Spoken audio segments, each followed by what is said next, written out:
Thanks everybody for coming to, I don't even know what lecture we're at now. Eight. Fourth year. Thanks to Matthew Elrod for coming out of the boonies to speak with us today. Matthew's been working to change drug policy for longer than I have, I think, right? You know? Years.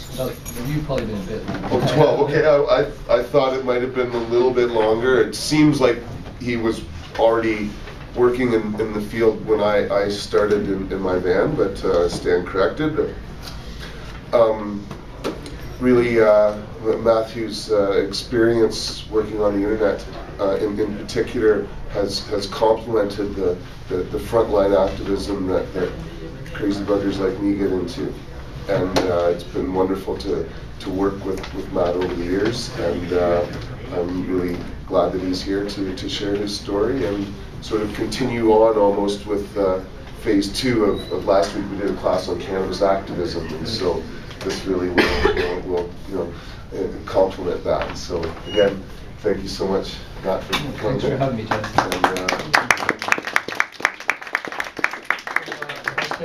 My name is Matt Elrod. I'm mostly involved in drug policy reform as a webmaster, as a technician. I work from home in Machosen, have a law firm up here, and for the last dozen years or so I've been providing tech support and web design and things of that nature to a lot of different reform organizations. I got interested in it around 1996. I've been a pot smoker since high school, but I never really thought about it, about drug policy. You know, I figured that there must be people working to change the drug laws and they'd succeed sooner or later.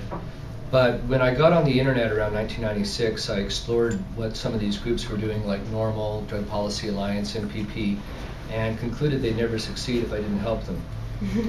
So I offered my help. At the time I was a librarian, and one of the sites I took interest in was one called druglibrary.org, which is a collection of all the major drug policy studies since the Indian Hemp Commission and even before, Ledane, Schaefer, LaGuardia.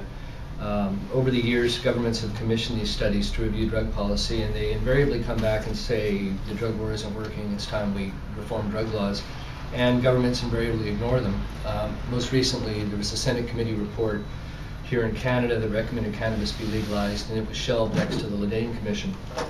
So I thought, well, as a librarian, maybe I can help out this library, and I offered to help, but being Americans, they kind of snubbed me. They said, who are you? You're a Canadian, we don't need your help. And hurt, I decided to retreat to Canada, and I started a group called the Canadian Media Awareness Project. And it was based on a concept already established in the States. The idea was to disseminate drug policy related news clippings and get people to respond to them with letters to the editor. The thinking at the time was that polls had shown that internet citizens tend to be better educated, more well-to-do than the average, and opinion polls showed that support for drug policy reform was extremely strong in cyberspace. And we thought, well, we need to bring the rest of the public up to speed, and one way to bridge the gap between the more enlightened internet cyberspace and the less enlightened real world is to use the internet to send letters to the editor. Now, since doing that in 1996, we now have, as of today, 211,543 articles archived. Nice. Can you repeat that number again? Sure. Just because I think you said it too fast. 211,543. Oh, wow. 211. That's almost 250,000 letters to the editor. No, that's news clippings. Letters, we have approaching 29,000 letters have been published. Wow. Oh, sorry. We're hosting 184 different mailing lists, ranging from like cannabis, but as well as harm reduction, women's groups, drug user unions and things of that nature, Students for Sensible Drug Policy, Normal. We're hosting 136 websites for various organizations. Many are Normal chapters and things of that nature. Our web pages? Our website is one of the most popular in the genre of drug policy reform. We had 342,000 some odd visitors last month. And in fact, our efforts got the attention of a guy by the name of Randy White, who's a former Conservative MP and founder of an anti-drug group called the Drug Prevention Network of Canada, who are funded by and largely based on the Partnership for a Drug-Free America, which is the main anti-drug group in the States. They're the ones who brought us the fried egg and all of that sort of stuff. So Randy White wrote this, or rather is quoted in this article that was published in the Abbotsford News in 2003. And like I said, I hope to have some slides to show for you, but I don't. So I'm just going to bore you by reading some stuff to you here, mostly from our print archive. The article goes, a strong American pro-drug lobby group is manipulating the media with an organized and effective letter to the editor lobbying campaign, said Legally Abbotsford MP Randy White. The purpose is to sway public opinion to support legalizing drugs, he said. The MP noted that the Abbotsford News and many other newspapers publish letters from authors who live all over North America in the opinion pages. And indeed, one effect of what MAP has done is to get drug policy experts in Washington, D.C. and all through the United States to send letters to papers like the Abbotsford News when they step out of line and say, you know, your facts are wrong. Oftentimes from PhDs and MDs and other drug policy experts, and especially when they come from Washington, D.C. or from New York, the Canadian papers are usually blown away and go ahead and publish the letters.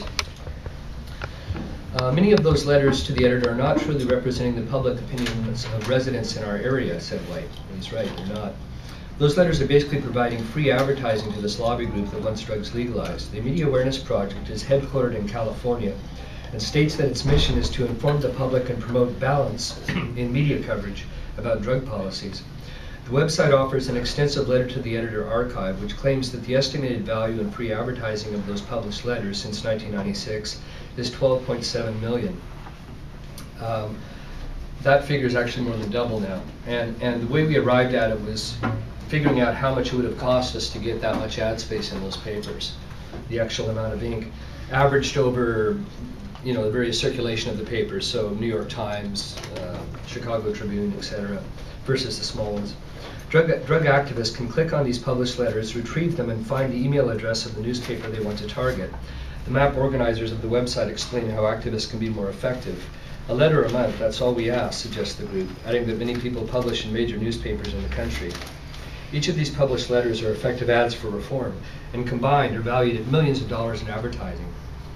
A single published letter often has the advertising value of many thousands of dollars.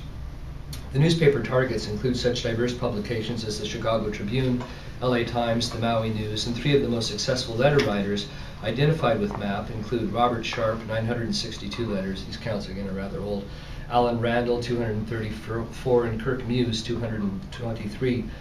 We actually keep a top 100 letter writers list on our site. I'm about halfway down the list with about 100 letters to my name.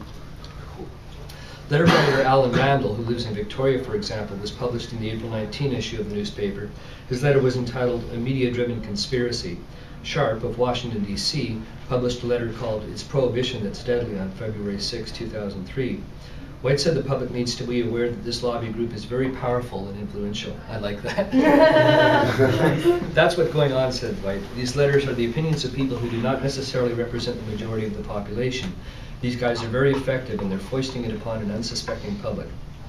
So, innocent public, eh? Yeah. Gullible, naive. Realizing our nefarious plan. Speaking of nefarious plans, there were many reasons drugs were prohibited at the turn of the last century.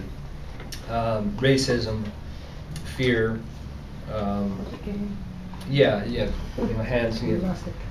vested interest, and in the United States, one of the leading champions of cannabis prohibition was Harry J. Anslinger, who was the head of the Federal Bureau of Narcotics from